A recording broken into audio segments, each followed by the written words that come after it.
नमस्कार दोस्तों, progressive online education hub में आपका स्वागत है। मैं हूं नंद किशोर। जैसा कि आपको पता ही है, हम जो है बीकानेर का इतिहास देख रहे थे और हमने जो है आपके अनूप सिंह तक बीकानेर के शासक जो है पढ़ लिए थे। अब आगे जो है बीकानेर के अगले शासक होंगे जो आपके एग्जाम पर्पज से जो है बहुत महत्वपूर्ण है, वो है आपके राव सूरत सिंह जी, जो 1787 से 1800 जो है आपके 28 तक जो है बीकानेर के क्या रहेंगे, शासक रहेंगे। तो सूरत सिंह के बारे में जब हम बात करेंगे तो हम देखते हैं कि जो सूरत सिंह है वो शासक होते हैं। उनके समय एक बहुत ही इंपॉर्टेंट जो है चीज होती है, वो ये होती है कि जॉर्ज थॉमस जो है अंग्रेज अधिकारी, उसने 2 बार आक्रमण किया था इनके ऊपर। कितनी बार? 2 बार। जॉर्ज थॉमस ने जो है कितनी बार आक्रमण किया? 2 बार। जॉर्ज थॉमस ने यहाँ पर जो है कितने बार आक्रमण किया? 2 बार आक्रमण किया बीकानेर पे। कितने बार आक्रमण किया बीकानेर पे? जॉर्ज थॉमस ने बीकानेर पे जो है 2 बार आक्रमण किया। फिर जो है राव सूरत सिंह के समय जो है इसके जो है आक्रमण होता है, वो होता है आपके जो है आपके भटनेर पे होता है। किस पे होता है? भटनेर, जिसको वर्तमान में हम जो है किस नाम से जानते हैं? हनुमानगढ़ के नाम से। और ये जो है भटनेर पे आक्रमण होता है वो होता है 1805 में। कब होता है? 1805 में। किस पे आक्रमण होता है? भटनेर पे। और चूंकि इस दिन जो है क्या था? मंगलवार था। क्या था? मंगलवार। और मंगलवार किसका दिन होता है भैया? हनुमान जी का होता है। किसका दिन होता है? हनुमान जी का। इसलिए जो है भटनेर का नाम क्या कर दिया गया? हनुमानगढ़ कर दिया गया। क्या नाम कर दिया गया? हनुमानगढ़। इस चीज का ध्यान रखना। तो है जो है भटनेर का नाम क्या कर दिया गया? हनुमानगढ़ कर दिया गया। इस चीज का ध्यान रखना। फिर जो है आप देखेंगे कि सूरत सिंह के समय जो है एक बहुत ही प्रसिद्ध युद्ध होता है, वो होता है चुरू का युद्ध।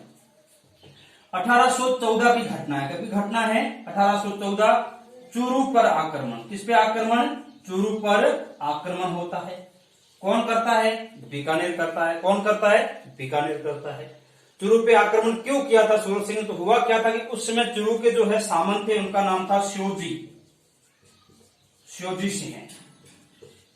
कुछ किताब में जो है आपके सामने दिया होगा श्योदान सिंह है ना, और कई बार किताबों में शिव सिंह भी लिखा हुआ आता है। तो ध्यान रखना, श्योजी सिंह जो होते हैं चूरू के क्या होते हैं? सामंत होते हैं। और एक्चुअल में बीकानेर का जो है एक प्रकार का जो है ये ठिकाना ही था चूरू भी, जो बीकानेर के अंतर्गत ही आता था। लेकिन सूरत सिंह ने जो है अपने भतीजे की हत्या कर दी थी, तो जो है इस सामंत ने एक प्रकार से जो है श्योजी ने जो है विद्रोह टाइप कर लिया था, विरोध किया था इस बात का। तो जो है चूरू पे आक्रमण करता है बीकानेर का शासक सूरत सिंह। उस समय चूरू पे आक्रमण जब करते हैं सूरत सिंह, तो सूरत सिंह खुद ना जाके जो है इसके एक सेनापति होते हैं जिनका नाम होता है अमरचंद सुराणा। क्या नाम होता है? अमरचंद सुराणा। और ये अमरचंद सुराणा जो है क्या होता है? बीकानेर का सेनापति होता है। अमरचंद सुराणा ये क्या होंगे? सेनापति। किसके सेनापति होंगे? बीकानेर के। और इस युद्ध में क्या होता है कि इस युद्ध में जो है वहां बारूद या आप जो है आप समझिए कि मेटल जो होता है, लोहा जो होता है, वो खत्म हो गया था। तो चूरू के सामंत के जो वहां पे ठिकाने सॉरी सेठ थे, उन सेठ लोगों ने जाके जो है वहां चांदी के जो है भंडार खोल दिए और कहा कि जो है यदि मेटल खत्म हो गया है तो फिर आप जो है बीकानेर की सेना पे क्या मतलब किस तरह से गोलाबारी करेंगे। तो फिर चांदी के गोलों से गोलाबारी की गई थी। बीकानेर से लोहा लिया गया था। तो जो है चांदी के गोले चलाने वाला इतिहास में आपका किला जो है क्वेश्चन पूछते हैं, चांदी के गोले बरसाए, है ना। तो चांदी के गोले बरसाने वाला इतिहास में एकमात्र किला है, और वो किला कौन सा है? चूरू का किला है। कौन सा किला है? चूरू का। इस चीज का ध्यान रखना। पूछा हुआ क्वेश्चन है कि निम्न में राजस्थान की कौन सी रियासत जो है चांदी के गोले बरसाने के लिए फेमस थी, या किसने जो है युद्ध भूमि में चांदी के गोले बरसाए थे? तो वो आपका कौन था? चूरू का किला था। और चूरू के शासक थे उसमें श्योजी सिंह। उन्होंने जो है बीकानेर के शासक सूरत सिंह के खिलाफ जो है इस तरह की जो है आक्रामक कार्रवाई की थी। जब वहां बारूद खत्म हो गया था तो वहां के जो है नगर सेठों ने जो है चांदी के भंडार खोल दिए और जो है फिर बीकानेर के ऊपर जो है चांदी के गोले बरसाए गए। अब बीकानेर को ये पता चल गया कि यहाँ इसका मतलब इनके यहाँ लोहा है नहीं, खत्म हो गया, इसलिए चांदी के गोले बरसाए जा रहे हैं। तो बीकानेर ने और जोर से जो है आक्रमण किया, और इस भयंकर आक्रमण के बाद जो है चूरू को बीकानेर की सेनाएं जीत लेती है। तो इस युद्ध में जो है चूरू पे आक्रमण में विजय किसकी हुई थी? तो विजय जो है हमेशा ध्यान रखना आपका, विजय बीकानेर की हुई। किसकी हुई? बीकानेर की। चलो, अब जो है आपको पता होगा कि सूरत सिंह ने जो है 1818 में, कब भाई? 1818 में जो है किससे संधि कर ली? अंग्रेजों से क्या कर ली? संधि कर ली। किससे संधि कर ली? अंग्रेजों से। अब इसमें जो है आपको पता होगा भारत के गवर्नर जनरल जो है लॉर्ड हेस्टिंग थे। कौन थे? लॉर्ड हेस्टिंग्स तो है भारत के गवर्नर जनरल थे। और इन्होंने राजपूताना की समस्त रियासतों में जो है संधि करने के लिए जो है एक रक्षात्मक संधि हुई थी, उस संधि करने के लिए जिस आदमी को भेजा था उसका नाम था चार्ल्स मैटकॉफ। क्या नाम था? Charles Metcalfe. अंग्रेजों की तरफ से कौन आएगा? Charles Metcalfe. तो इस चीज का ध्यान रखना, चार्ल्स मैटकॉफ जो है अंग्रेजों की तरफ से संधि में होता है और बीकानेर की तरफ से वर्षेज होते हैं काशीनाथ ओझा। काशीनाथ ओझा जो है वो कहां के होंगे? बीकानेर की तरफ से होंगे। और इस तरह से जो है कालांतर में बीकानेर और जो है अंग्रेजों के मध्य क्या हो जाती है? संधि हो जाती है और इस प्रकार बीकानेर जो है अंग्रेजों के अधीन आ जाता है। अब इसके बाद जो है अगला शासक होगा वो होगा आपका रतन सिंह। रतन सिंह जो है बहुत ही प्रसिद्ध शासक थे। कुछ सामाजिक सुधारों के लिए हम उनको इतिहास में याद करते हैं। किस लिए याद करते हैं भैया? सामाजिक सुधारों के लिए। तो हम देखेंगे रतन सिंह के बारे में। रतन सिंह जो है बहुत ही प्रसिद्ध शासक रहे थे और इन्होंने जो है बीकानेर में क्या क्या किया था उसके बारे में अपन जो है थोड़ी बात कर लेते हैं। अब रतन सिंह जो होते हैं उन्होंने सामाजिक सुधारों की यदि मैं बात करूं तो आपको पता होगा कि बीकानेर में जो है कन्यावध पे रोक लगाई गई थी। किस पे रोक लगाई गई थी? कन्यावध पे। तो कन्यावध पे रोक लगाने वाला बीकानेर का शासक कौन है आपसे पूछे तो जो है वो शासक था आपका कौन? रतन सिंह था। कौन था भाई? रतन सिंह। और एक बीकानेर में फेमस मंदिर है और उस मंदिर का नाम है रतन बिहारी मंदिर। उस मंदिर का भी जो है इन्होंने क्या करवाया था? निर्माण करवाया था। और एक दो बेहद प्रसिद्ध युद्ध भी हुए थे, तो उन युद्धों के बारे में जो हम जो है बात करेंगे और देखेंगे किस प्रकार जो है इन्होंने जो है बीकानेर में रूल किया था या शासन किया था। तो हम देखते हैं कि बीकानेर के जो शासक अगले होते हैं हमारे सामने, वो है आपके कौन से? वो है आपके जो है रतन सिंह। कौन है भाई? रतन सिंह। रतन सिंह बीकानेर के शासक बनते हैं। रतन सिंह ने जो है बीकानेर में राज किया है, वो किया है 1851 तक और 1828 से लेके, कब से लेके? 1828 से लेके 1851 तक ये बीकानेर में क्या रहेंगे? शासक रहेंगे। तो सबसे पहले एक बहुत ही प्रसिद्ध युद्ध होता है और इधर एक रियासत पड़ती है जैसलमेर। कौन सी रियासत पड़ती है? जैसलमेर। जैसलमेर रियासत जो होती है, यहाँ के एक शासक होते हैं जिनका नाम होता है गज सिंह। क्या नाम होता है? गज सिंह। इनके एक बहुत ही प्रसिद्ध मंत्री होते हैं, दीवान होते हैं, आप ये समझिए, उनका नाम है सालेम सिंह। आपने स्थापत्य कला में देखा होगा कि सालेम सिंह की हवेली है ना, तो ये सालेम सिंह होते हैं। और इस सालेम सिंह के समय जो है बीकानेर का आक्रमण किस पे हो जाता है? जैसलमेर पे। किस पे हो जाता है? जैसलमेर पे। यानी सालेम सिंह जब दीवान थे, गज सिंह जी अलग आयु के थे, इसलिए शासन का प्रशासन पूरा कौन संभालते थे? जो है सालेम सिंह संभालते थे। तो सालेम सिंह या आप समझिए गज सिंह के समय जो बीकानेर का शासन आक्रमण किस पे हो जाएगा? किस पे हो जाएगा? और वो हो जाएगा गज सिंह पे। आक्रमण का कारण क्या था? तो बीकानेर के ऊंट थे, बीकानेर रियासत के या बीकानेर महाराजा के ऊंट थे। उन ऊंटों को जो है चुरा लिया किसने? जैसलमेर वालों ने। किसने चुरा लिया? जैसलमेर वालों ने। और ये एक तत्कालीन आक्रमण का क्या बना? कारण बना। और उस समय जो है हम इस युद्ध को जानते हैं, यह युद्ध हुआ 1829 में, बासनपी का युद्ध। कौन सा युद्ध? बासनपी का युद्ध। कौन सा युद्ध है ये? बासनपी का। कौन सी रियासत थी? जैसलमेर। वर्षेज कौन होंगे? रतन सिंह बीकानेर। वर्षेज कौन होंगे? रतन सिंह बीकानेर। और इस युद्ध में जो है जैसलमेर की क्या हो जाएगी भैया? विजय। क्या हो जाएगी? विजय। अब युद्ध में जो है जैसे तैसे करके युद्ध को शांत किया गया। शांत करने के लिए जो है अंग्रेजों ने जो है मेवाड़ के शासक जो है जवान सिंह को भेजा था। कौन आए थे? समझौता या युद्ध समाप्त करने के लिए कौन आए? युद्ध विराम करवाने के लिए कौन आए भैया? युद्ध विराम करवाने कौन आए? जवान सिंह आए। कौन आए? जवान सिंह, जो कहां के शासक थे? मेवाड़ के। कहां के शासक थे? मेवाड़ के। अब दोस्तों देखो ऐसा है, ये युद्ध उस समय तत्कालिक परिस्थिति में रोक दिया गया, कोई दिक्कत नहीं है, लेकिन यहां आपको मध्यस्थता हेतु पूछे तो आपको ध्यान में होगा कौन आएंगे? जवान सिंह। और इस युद्ध में 1818 में राजपूताना के समस्त शासकों द्वारा की गई अंग्रेजों से संधि का क्या हो गया था? उल्लंघन। कॉमन सेंस है, हमने पीछे पढ़ा कि बीकानेर में संधि की अंग्रेजों से, तो कॉमन सेंस है जैसलमेर 1818 में की होगी संधि, तो इन संधियों का क्या हो गया था? उल्लंघन। तो कॉमन सेंस है, अब अंग्रेज अधिकारी तो आएंगे ना, तो अंग्रेज अधिकारी आएगा, वो ट्रेवेलियर आएगा। कौन आएगा? अंग्रेज अधिकारी ट्रेवेलियर आएगा। तो अंग्रेज अधिकारी ट्रेवेलियर ने जो है पूर्ण समझौता करवाया था। किसने करवाया था? अंग्रेज अधिकारी ट्रेवेलियर। कौन होता है? ट्रेवेलियर। इस ट्रेवेलियर ने जो है क्या करवाया था? पूर्ण समझौता करवाया।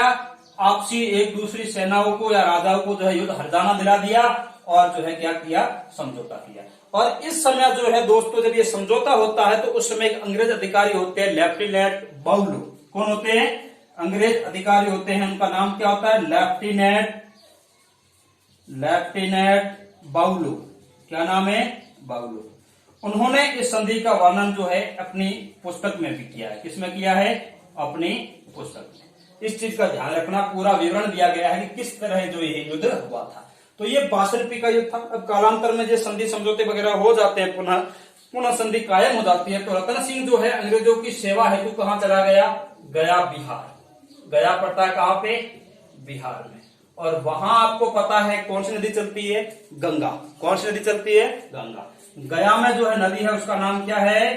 गंगा। यहाँ पे गंगा नदी के तट पे रतन सिंह ने अपने समस्त सामंतों को, किसको? समस्त सामंतों को।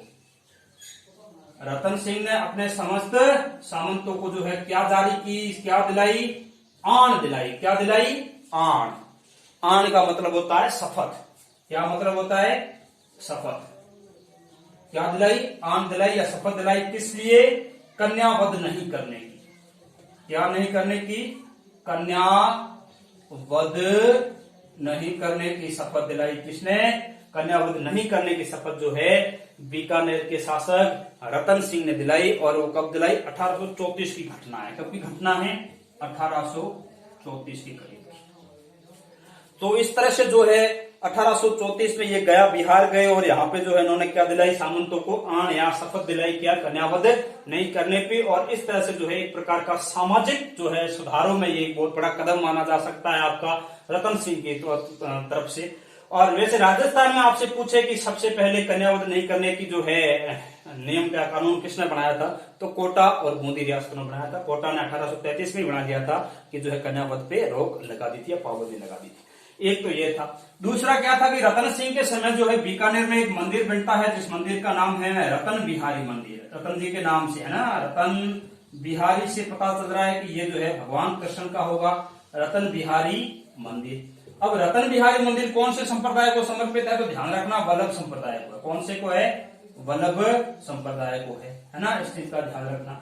तो रतन बिहारी मंदिर का निर्माण जो है बीकानेर में किसने करवाया? आपके रतन बिहारी मंदिर का निर्माण जो है आपके कराया, वो किसने करवाया है?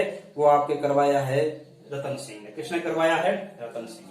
तो इस तरह से जो है रतन सिंह का सारा इतिहास होता है। रतन सिंह के समय 3-4 चीजें आपको याद रखनी है। एक तो बासनपी का युद्ध 1829 याद रखना है। और इस युद्ध में जो है किसके मध्य हुआ? गज सिंह जैसलमेर प्लस रतन सिंह वर्सेस रतन सिंह होता है। और जीत किसकी होती है? जैसलमेर की। युद्ध में जैसलमेर की तरफ से नेतृत्व कौन करते हैं? सालेम सिंह करते हैं। कौन करते हैं? सालेम सिंह करते हैं। और फिर युद्ध विराम का को प्रयास करते हैं या मध्यस्थता करते हैं, वो कौन करते हैं? जवान सिंह, जो कहां के शासक है? मेवाड़ शासक है। कहां के शासक है? मेवाड़ शासक। इस चीज का ध्यान रखना, ये जवान सिंह कहां के शासक है? मेवाड़ के शासक है। फिर जो है पूर्ण युद्ध विराम, वो हरजाना सहित वगैरह समझौता जो होता है वो होता है अंग्रेज अधिकारी ट्रेवेलियर की देखरेख में। और उस समय जो है अंग्रेज लेफ्टिनेंट अधिकारी बाउलो मौजूद होते हैं, जो इस युद्ध का जो अपनी पुस्तक में क्या करते हैं? वर्णन करते हैं। फिर मैंने कहा कि 1834 के करीब जो है आपके जो है रतन सिंह जी कहां चले जाते हैं? बिहार गया, अंग्रेजों की जो है किस अभियान में। और वहां पे गंगा नदी के किनारे उसने अपने समस्त सामंतों को जो है कन्यावध नहीं करने की क्या जारी की? आन दिलाई या शपथ दिलाई। एक प्रकार से आन मारवाड़ी वर्ड है, कई बार सीधा क्वेश्चन पूछते हैं, जैसे क्वेश्चन पूछा हुआ है।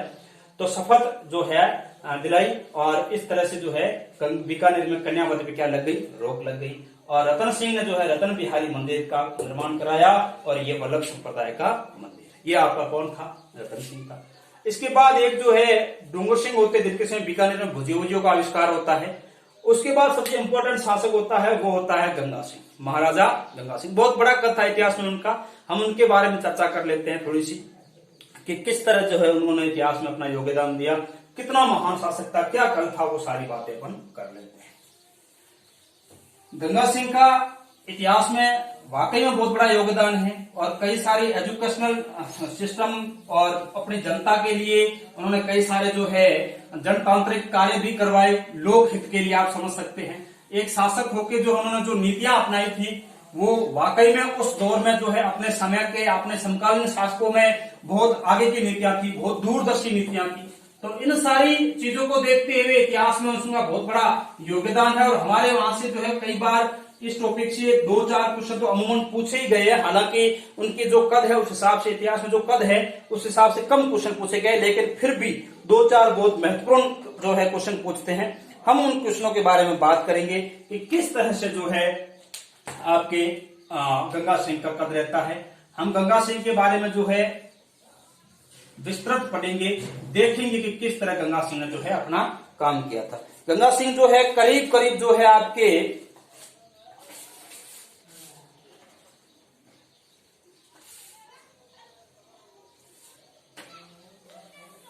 गंगा सिंह करीब करीब जो है 50 वर्ष से अधिक तक शासन करेंगे और हम देखेंगे कि किस तरह जो है गंगा सिंह ने काम किया था।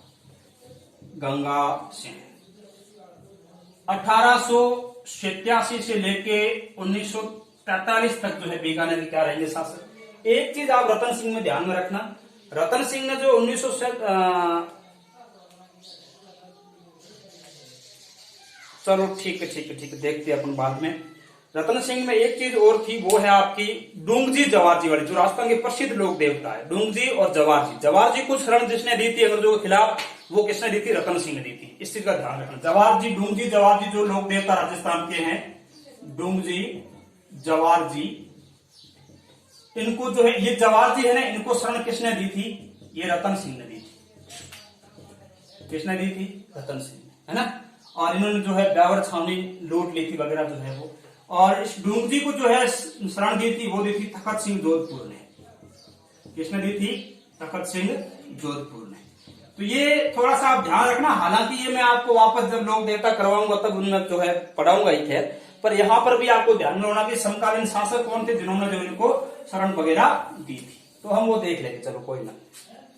अब देखो हम जो है देखते हैं कि जो है आपकी गंगा सिंह के बारे में। तो गंगा सिंह का ये इतिहास है कि 1899 के अंदर जो है हमारे यहाँ एक भयंकर अकाल पड़ता है।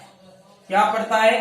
अकाल पड़ता है, भयंकर अकाल पड़ता है। और उस अकाल को जो है उस अकाल को जो है छपनिया अकाल कहते हैं। क्या कहते हैं? छपनिया अकाल। क्या कहते हैं?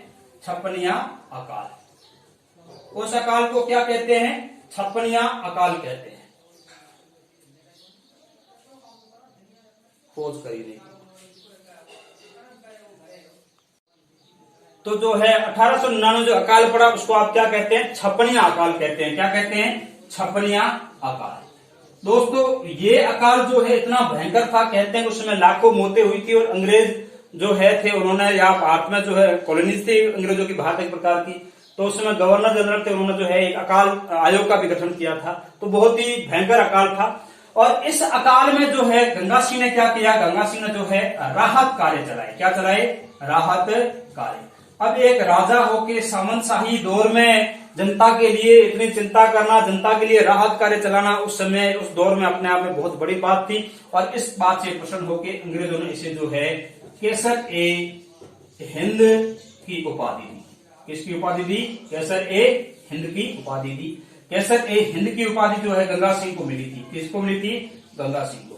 अब इतिहास में जो है कुछ चीजें जो है आपने देखा होगा, कुछ बुक्स में भी लिखा हुआ होता है कि गंगा सिंह ने जो है ये उपाधि इसलिए उनको मिली क्योंकि गंगा सिंह ने जो है 1899 में, कब भाई? 1899 में बक्सर युद्ध चाइना में होता है, उसमें जो है भाग लिया था। बक्सर युद्ध है ना, बक्सर युद्ध या विद्रोह जो होता है कहाँ का है? चाइना का। और इस विद्रोह को दबाया था। फलत अंग्रेजों ने जो इनको क्या उपाधि दी? केसर ए हिंद की उपाधि। तो आप समझ लीजिए मोटे तौर पे, मैं तो यही मानता हूं कि जो है राहत कार्य के लिए दी होगी। यदि आपके सामने क्वेश्चन आए तो आप ध्यान रखना कि चीन बक्सर युद्ध होता है, उसमें कौन भाग लेता है? गंगा सिंह। और उनको जो है कौन सी उपाधि दी गई थी? केसर ए हिंद की। और इसी युद्ध में जो है गंगा सिंह को जो है चाइना वार मेडल मिला था। क्या मिला था? China war medal. वार मतलब युद्ध। तो चाइना वार मेडल जो है किसको मिला? गंगा सिंह को मिला। कौन सी युद्ध में? बॉक्सर युद्ध में। इस चीज का ध्यान रखना। अब हम देखते हैं कि ये तो चलो ठीक है, एक अकाल रात कार्य किया, अभियान जो है बाहरी किया। 1913 के अंदर कब की घटना है? 1913। 1913 में बीकानेर में जो है गंगा सिंह ने प्रजापति निधि संस्था, प्रजा प्रतिनिधि संस्था की क्या कर दी? स्थापना की। क्या की? स्थापना। प्रजा प्रतिनिधि सभा की क्या की? स्थापना। ये बीकानेर की प्रथम रियासत थी। क्या थी ये? बीकानेर की प्रथम रियासत थी। क्या थी भैया? प्रथम रियासत थी। प्रथम रियासत थी जिसने जो है लोगों को अधिकार देने की बात की गई। जिसने क्या बात की है? लोगों को प्रजातांत्रिक अधिकार देने की बात की। तो इसने जो है प्रथम रियासत थी जिसने जो है अपने समय में जो है क्या किए है? लोगों को अधिकार देने की बात की है ना। प्रजातांत्रिक मूल्यों के महत्व को समझा है। वो ये बीकानेर राजस्थान में प्रथम रियासत थी और वो किसके नेतृत्व था? गंगा सिंह के। तो आप समझ सकते हैं गंगा सिंह विजनरी था या नहीं था। अब दोस्तों एक चीज आपने और पढ़ी होगी गंगा सिंह के बारे में कि गंगा सिंह के समय जो है 1927 में, कब की बात है? 1927 में एक नहर बनाई गई जिसको आप कहते हैं गंग नहर। क्या कहते हैं? गंग नहर। ये गंग नहर जो है इसका निर्माण कब करवाया गया? 1927 में। कब करवाया गया? 1927 में। इसके इंजीनियर कौन थे? क्या थे? इंजीनियर तो वो थे कंवर सेन। कौन थे? कंवर सेन। इस चीज का ध्यान रखना। कौन इंजीनियर थे? कंवर सेन थे। और इसका जो है शिवपुर नामक जगह से, शिवपुर नामक जगह पर जो है जगह पर क्या किया गया था? उद्घाटन किया गया था। क्या किया गया था? उद्घाटन। और वो किसने किया था? तत्कालीन भारतीय गवर्नर लॉर्ड इरविन ने। किसने किया था? लॉर्ड इरविन ने, है ना। इस समय इसका नाम राजस्थान कैनाल हुआ करता था। बाद में इसका नाम इंदिरा गांधी नहर परियोजना पड़ गया इंदिरा गांधी की हत्या के बाद। तो लॉर्ड इरविन ने इसका क्या किया? उद्घाटन किया। अब ये जो नहर पंजाब प्रांत से लाई गई थी, फिरोजपुर से हेड सी, और इसमें जो है पूरे मरुभूमि को सिंचित करने का जो प्लान था वो साकार हो गया 1927 में। तो आपने देखा होगा कि प्राचीन काल में जो है सतयुग में राजा भागीरथ जो होते हैं वो गंगा नदी को कहां लाए थे? धरती पे लाए थे, है ना। उसी तरह ऐसा भागीरथी प्रयास किसने किया? गंगा सिंह ने किया। किसने किया? गंगा सिंह ने। इसी नहर के फलस्वरूप हम गंगा सिंह को जो है क्या कहते हैं? राजस्थान का भागीरथ। क्या कहते हैं? राजस्थान का भागीरथ। किसे कहा जाता है? गंगा सिंह को कहा जाता है। किसे कहा जाता है? गंगा सिंह को। तो ये चीज आपको ध्यान में रखनी है। अब देखो गंगा सिंह में ये तो मैंने आपको स्थापत्य कराया, आप ये समझिए कि कवरेज हम कर रहे हैं कि साल दर साल उन्होंने किस तरह योगदान दिया। अब गंगा सिंह जो है इतना ही नहीं था, उसका अंतर्राष्ट्रीय स्तर पर भी बहुत बड़ा कद था। वो बहुत ही महान शासक थे, महान योद्धा थे, अपनी प्रजा के लिए हमेशा जो है तत्पर रहते थे। तो गंगा सिंह ने जो है 1914 गंगा सिंह ने जो है फर्स्ट वर्ल्ड वार और सेकेंड वर्ल्ड वार यानी कि प्रथम विश्व युद्ध और द्वितीय विश्व युद्ध दोनों में क्या लेंगे? दोनों में क्या लेंगे? भाग लेंगे। क्या लेंगे? भाग। अब देखो एक बहुत ही इंपॉर्टेंट घटनाक्रम होता है, आपको जानकारी में होगा मेरे ख्याल से। आपने देखा होगा कि जो है प्रथम विश्व युद्ध के बाद जो है 1918 में, कब भाई? 1918 में पेरिस में जो है एक शांति सम्मेलन होता है। क्या होता है? शांति सम्मेलन। इसी सम्मेलन में जो है वर्साय की संधि पे हस्ताक्षर होते हैं। किसके संधि पे? वर्साय संधि पे। और इसी सम्मेलन में जो है राष्ट्रमंडल का उदय होता है, राष्ट्र संघ का, इसका होता है राष्ट्र संघ का उदय होता है। कौन से सम्मेलन में? पेरिस के वर्साय शांति संधि होती है, उसमें जो है ये राष्ट्र संघ उभर के सामने आता है। 32 नेताओं ने या वर्ल्ड लीडर थे 32, उन्होंने भाग लिया था। उसमें से जो है हमारे एक कौन होंगे, गंगा सिंह होंगे। कौन होंगे, गंगा सिंह। तो गंगा सिंह ने भी इसमें क्या लिया था, पेरिस शांति सम्मेलन में भाग लिया था। और उस समय जो है गंगा सिंह इस वर्ल्ड वॉर में जब भाग लेते हैं तो आपको पता होगा कि फर्स्ट वर्ल्ड वॉर में जो है टर्की और इंग्लैंड के या ब्रिटेन के मध्य युद्ध होता है। ब्रिटेन की तरफ से गंगा सिंह भाग लेते हैं। ब्रिटेन में आपको पता होगा ओटोमन साम्राज्य था, खलीफा का पद था वो, है ना। तो जो है ओटोमन साम्राज्य जो है उसके खलीफा के पद को जो है ब्रिटेन ने क्या कर दिया था, समाप्त कर दिया था। और जो है फिर 1924 में कमाल पाशा के नेतृत्व में यंग टर्की मूवमेंट चलता है और वहां जो है डेमोक्रेसी की स्थापना हो जाती है। तो इसी वर्ल्ड वार में जो है तुर्की को पराजित करने में हमारे गंगा सिंह का बहुत बड़ा क्या था, योगदान था। वो वहां अपनी ऊंटों की सेना लेकर गए थे। चलो, इसके बाद जो होता क्या है, उसके बाद जो है आपको पता है कि जो है 1927 में, कब की घटना है, 1927 में। चलो मैं थोड़ा सा इधर लिख लेते हैं एक बार, 1927 वाला घटनाक्रम लिख लेते हैं। 1927 में क्या होता है, चैम्बर ऑफ प्रिंसेस की स्थापना होती है। किसकी होती है, चैम्बर ऑफ प्रिंसेस, यानी कि आप कह सकते हैं नरेंद्र मंडल, है ना, नरेंद्र मंडल। ये भारतीय रियासतों के जो है राजा थे, उन राजाओं का एक संगठन था जिनका ये मानना था कि जो है भारत जब स्वतंत्र हो जाए तो उनके जो है संबंध प्रत्यक्ष रूप से किससे समझे जाए, इंग्लैंड से माने जाए और उनके हितों को जो है ध्यान में रखते हुए जो है कोई भी फैसला लिया जाए। नरेंद्र मंडल का गठन किया गया। नरेंद्र मंडल का गठन किया गया तो इसके प्रथम चांसलर क्या थे, प्रथम चांसलर। वो प्रथम चांसलर जो होते हैं आपके, वो कौन होंगे, गंगा सिंह होंगे। कौन होंगे, गंगा सिंह। तो आपको ध्यान में रखना है कि नरेंद्र मंडल के प्रथम चांसलर जो है वो कौन होंगे, गंगा सिंह होंगे। अब आपको पता है कि कालांतर में क्या होता है, जो है एक जिनेवा सम्मेलन होता है। जिनेवा सम्मेलन 1927 में ही होता है। और जिनेवा सम्मेलन में यह होता है कि भाई जो है राष्ट्र संघ का अस्तित्व जो होगा वो क्या होगा, उसमें कौन से या किस किस प्रकार के देश जो है सदस्य होंगे। तो उसमें जो है भारत की तरफ से जो है मोंटेग्यू नाम के जो है जाते हैं अधिकारी, वो सदस्यता के लिए नामांकन करने हेतु, लेकिन वो सफल नहीं होता है। और इस जनेवा सम्मेलन में जो है आपकी गंगा सिंह से प्रयास से जो है हमें क्या है, भारत का जो है ब्रिटिश भारत का जो है क्या है नाम लिख दिया गया या सदस्य मान लिया गया। हालांकि ये राष्ट्र संघ आगे जाके जो असफल हो जाता है तो इतना कोई महत्व उसका है नहीं, पर ये आपको ध्यान में रखना है। चलो, इसके अलावा क्या था गंगा सिंह में, इसके अलावा गंगा सिंह में बहुत कुछ है। अभी गंगा सिंह खत्म नहीं हुए, गंगा सिंह में बहुत कुछ है। हम देखते हैं कि गंगा सिंह में क्या क्या और चीजें रही जो हमें पढ़नी चाहिए या हमारे पढ़ने के लिहाज से जो है क्या है, महत्वपूर्ण है। तो देखिए दोस्तों, गंगा सिंह के बारे में जो हम बात करते हैं तो मैंने आपको जैसा कि कहा कि इतिहास में वो बहुत बड़ा सिग्नेचर है, बहुत बड़ा हस्ताक्षर है और हमें उनको जो है हल्के में नहीं पढ़ना है और बहुत ही महत्वपूर्ण है। यहाँ से तो कई बार क्वेश्चन पूछा हुआ है से। चलो, तो गंगा सिंह के समय एक और स्पेशल चीज होती है कि इनकी एक जो है ऊंटों की सेना थी। किसकी सेना थी, ऊंटों की सेना। और इस ऊंटों की सेना को कहा जाता था गंगा रिसाला। क्या कहा जाता था, गंगा रिसाला। क्या कहा जाता था, गंगा रिसाला। इस गंगा रिसाला को जो है कालांतर में भारत जब आजाद हुआ तो भारतीय सेना में शामिल कर लिया गया 13 ग्रेनेडियर के नाम से, मेरे ख्याल से। तो इसको जो है भारतीय सेना में शामिल कर लिया। तो इनकी ऊंटों की सेना फेमस थी, वो क्या नाम से थी, गंगा रिसाला के नाम से फेमस थी। इसके अलावा गंगा सिंह ने जो है स्थापत्य कला में भी योगदान दिया।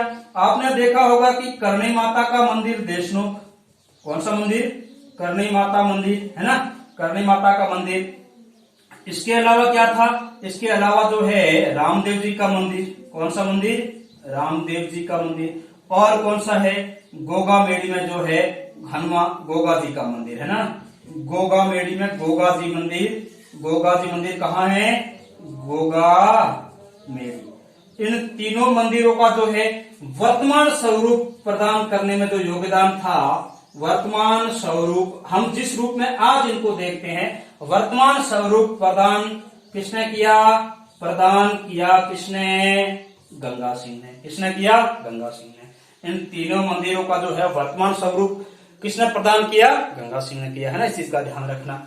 अब गंगा सिंह जो है इसके अलावा गंगा सिंह केवल इतना ही योगदान नहीं है, गंगा सिंह का और भी आगे इतिहास में योगदान है। हम देखेंगे गंगा सिंह ने जो किस प्रकार जो है बीएचयू के बनाने में योगदान दिया या बीएचयू के निर्माण में जो गंगा सिंह ने क्या भागीदारी निभाई थी, उसके बारे में बात करेंगे दोस्तों। तो ध्यान रखना इस चीज का। अच्छा, एक चीज और है कि वर्तमान स्वरूप करनी माता के मंदिर का जो है किसने, गंगा सिंह ने निर्माण करवाया है, लेकिन करनी माता का मूल मंदिर जो है स्वरूप सिंह के समय भी बन चुका था। इस चीज का ध्यान रखना। अब देखिए, एक जो है आपने देखा होगा एक विश्वविद्यालय है जिसका नाम है वर्तमान में BHU, यानी कि हिंदी में हम कहते हैं बनारस हिंदू विश्वविद्यालय।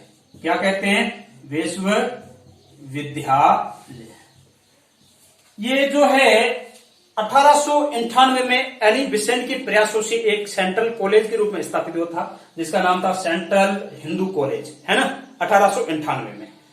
अब कालांतर में इसके लिए एक मुहिम चली कि इसको जो है किसमें तब्दील किया जाए, इसको जो है यूनिवर्सिटी में बदला जाए। तो 1916 के करीब की घटना है जो इसको जो है बनारस हिंदू यूनिवर्सिटी की क्या की गई, स्थापना की गई।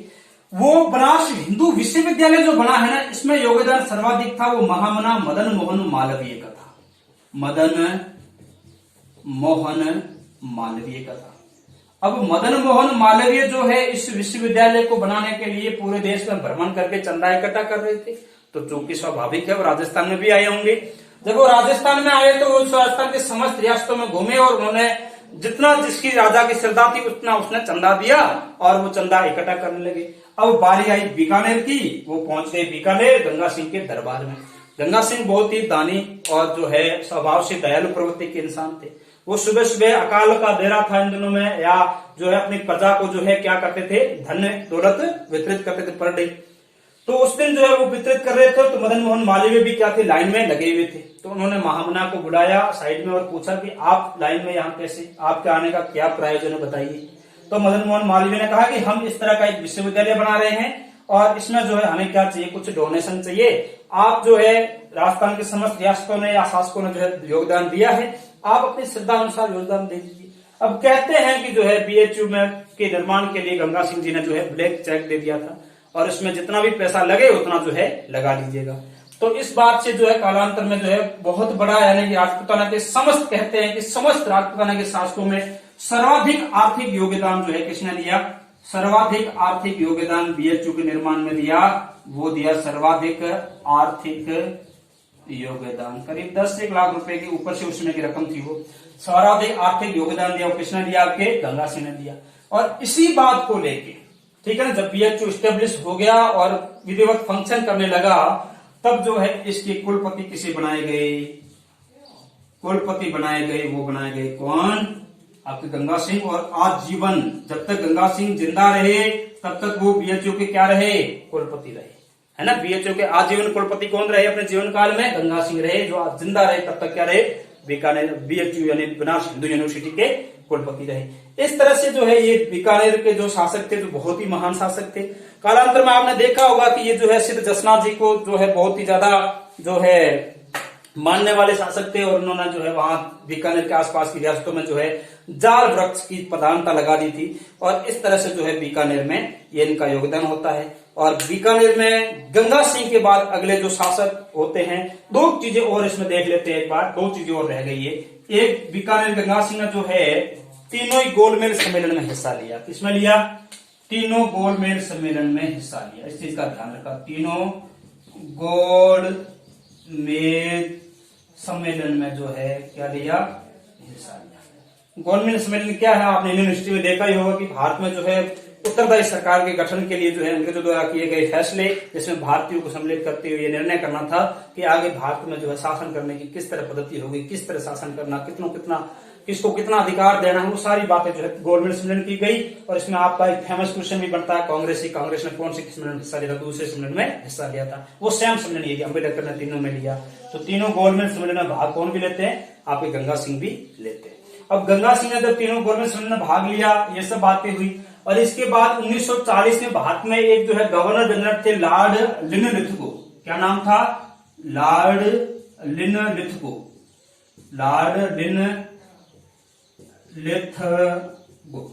इस आदमी ने जो है गंगा सिंह को किसकी उपाधि दी थी, जनरल की। किसकी उपाधि दी थी, जनरल की उपाधि दी थी। किसकी उपाधि दी थी, जनरल की। ये जनरल की उपाधि गंगा सिंह को किसने दी थी, लॉर्ड लिनलिथगो ने दी थी। इस चीज का ध्यान रखना। तो गंगा सिंह के बारे में जो है हमने इतना देखा, और ये अपने आप में बहुत ही महत्वपूर्ण स्थान रखने इतिहास में एक बहुत बड़ा सिग्नेचर है। मैं अभी बता देता हूँ, आपको बहुत करीब से इनको देखना है। और वो क्या देखना है, ये रामदेव जी स्थापित कला वाले मंदिर वगैरह ध्यान में रखने, करनी माता वगैरह के बीएचयू का निर्माण ध्यान में रखना है। और आपको ध्यान में क्या रखना है, आपको ध्यान में रखना है इंदिरा गांधी नहर वाला, यानी कि जो है भागीरथ राजस्थान के कौन कहलाते हैं, या कंवर सेन कौन थे, मुख्य इंजीनियर थे, ये सारी बातें। कालांतर आपने देखा होगा कि इंदिरा गांधी नहर योजना का जो है प्रस्ताव भी कंवर सेन ने दिया था भारत सरकार को, कि उस समय 1927 में जब संसाधनों का अभाव था, भारत जो है एक जो है स्वतंत्र स्टेट या स्वतंत्र राष्ट्र नहीं था, फिर भी जो है अंग्रेजों से जो है सलाह मशविरा करके या अंग्रेजों को जो है सामने प्रस्ताव रख के उनको मना के, और पंजाब उसमें जो है ब्रिटिश भारत का हिस्सा था, उसके बाद भी रियासत काल राजस्थान में क्या लेके आ गए थे, नहर लेके आ गए थे। तो क्या ये संभव नहीं है, पंजाब भी अब हमारा है, पूरा देश हमारा है, हमारे पास संसाधन भी है, तो हम जो है इस पश्चिमी राजस्थान की मरुभूमि की प्यास बुझाने के लिए, उस धरती को हरा भरा करने के लिए, उपजाऊ बनाने के लिए क्या नहर नहीं ले जा सकते। तो भारत सरकार ने जो है ये प्रस्ताव पारित किया था, और फिर जो राजस्थान कैनाल के नाम से नहर बन गई थी। लेकिन कालांतर में इंदिरा गांधी हत्या के बाद जो हम उसका नाम क्या कर देते हैं, इंदिरा गांधी परियोजना। उसमें कंवर सेन को भी बहुत बड़ा योगदान या स्थान दिया गया है। आपने देखा होगा कि उसमें कंवर सेन ने जो है क्या किया था, कंवर सेन नाम से एक लिफ्ट या नहर निकाली गई है, हमने ये देखा उसमें, हिस्ट्री में आप जियोग्राफी में आप पढ़ोगे। चल, इसके बाद बीकानेर में शासक बनेंगे, वो बनेंगे शार्दुल सिंह। कौन बनेंगे, शार्दुल सिंह। 2 लाइनें हैं, 1-2 लाइन, ज्यादा कुछ है नहीं शार्दुल सिंह में। शार्दुल सिंह जो है 2 लाइनें क्या है वो समझना। शार्दुल सिंह के समय 2 लाइनें ये बनेगी आपके सामने कि भारत में भारत आजाद के समय या भारत की आजादी के समय बीकानेर का शासक कौन था। तो उसमें बीकानेर का शासक जो होता है वो कौन होगा, वो आपका शार्दुल सिंह होगा। कौन होगा, शार्दुल सिंह। और दूसरा क्वेश्चन नहीं बनता है कि राजस्थान की कौन सी राजस्थान जो है भारत में सर्वप्रथम विलय किए, इंस्ट्रूमेंट ऑफ एक्सेशन पे सबसे पहले हस्ताक्षर किसने किए थे, तो वो बीकानेर के शार्दुल सिंह ने किए थे। किसने किए थे, शार्दुल सिंह। 2 ही लाइनें हैं, और इतना छोटा सा ही नक्शा बनाऊंगा, ज्यादा बड़ा नक्शा नहीं बनाएंगे अपन। और शार्दुल सिंह को देख लेते हैं, शार्दुल, ठीक है। और इन्होंने क्या किया, आजादी के समय बीकानेर के शासक थे। एक चीज तो आजादी के समय क्या थे, आजादी के समय क्या थे, शासक थे। कहां के, बीकानेर के। और दूसरा क्या है, सर्वप्रथम भारत में विलय पत्र पर क्या किए इन्होंने, हस्ताक्षर। क्या किए, हस्ताक्षर। ये 2 चीजें आपको ध्यान में रखनी है। एक चीज और भी है, कई बार पूछ लेते हैं कि बीकानेर राजस्थान में एकमात्र स्पोर्ट्स स्कूल कौन सी है, तो शार्दुल स्पोर्ट्स स्कूल जो है बीकानेर में है ना, खेल कूद के लिए शार्दुल स्पोर्ट्स स्कूल है बीकानेर में। 2 चीजें आप इंपॉर्टेंट है, आपको ध्यान में रखनी है। और इस तरह से जो है दोस्तों बीकानेर का इतिहास खत्म होता है, पूरा होता है। जितने भी इंपॉर्टेंट शासक थे हमने कवर किए हैं, आप इनको फेयर डाउन नोट डाउन कर लेना, अच्छे से नोट्स ना लेना, और घर पे बैठ के अच्छे से पढ़ाई करना। और अधिक से अधिक आप इस चैनल को जो है लाइक करें, शेयर करें और सब्सक्राइब करें। धन्यवाद दोस्तों।